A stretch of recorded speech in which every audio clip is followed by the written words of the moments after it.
നിങ്ങളുടെ favourite shows ഇനി ഒരിക്കലും മിസ്സാവില്ല. ഇപ്പോൾ C5 കാണും നിങ്ങളുടെ ഫേവറേറ്റ് ഷോസ് തികച്ചും സൗജന്യമായി.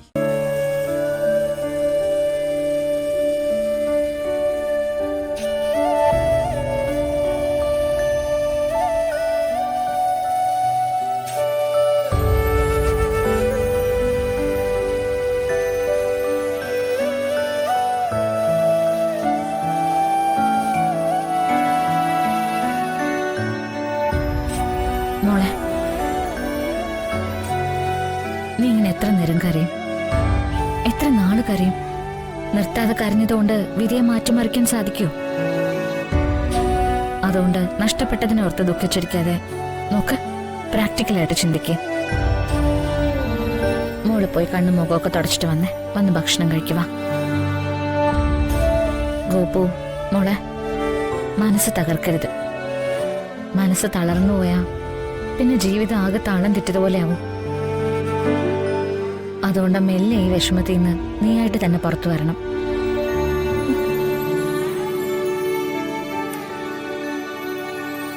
ചേച്ചി ചേച്ചി ചിന്തിക്കുന്ന പോലെ അല്ല കാര്യങ്ങള്.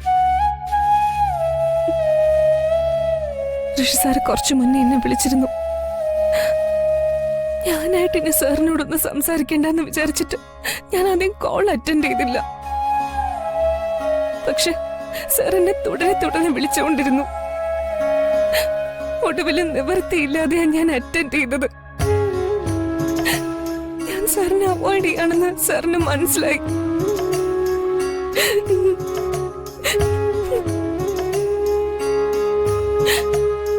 ഞാനില്ലാതെ സാറിന് ജീവിക്കാനാവില്ലെന്നും ഞങ്ങളുടെ വിവാഹം നടന്നില്ലെങ്കിൽ സാർ ആത്മഹത്യ ചെയ്യുമെന്നും പറഞ്ഞു. അല്ലെങ്കിൽ തന്നെ മനസ്സിന്റെ നിലവിട്ട അവസ്ഥയിലാണ് ഞാൻ. സാർ ആത്മഹത്യ ചെയ്യുമെന്ന് പറഞ്ഞപ്പോ ഉള്ള സങ്കടം ഇരട്ടിയായി പോയി.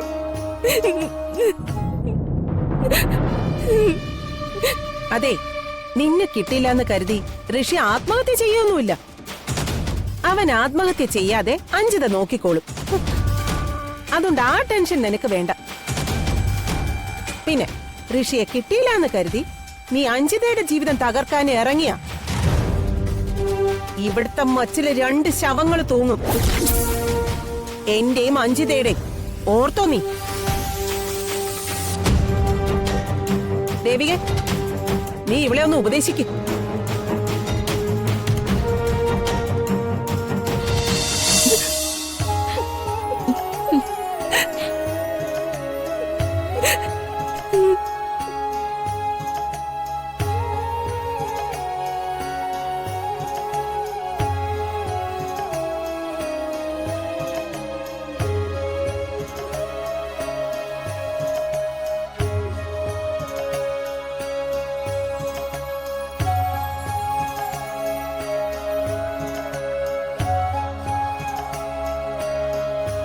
ഡൗൺലോഡ് ചെയ്യൂ C5 ആപ്പ്. കാണൂ എല്ലാ എപ്പിസോഡുകളും സൗജന്യമായി.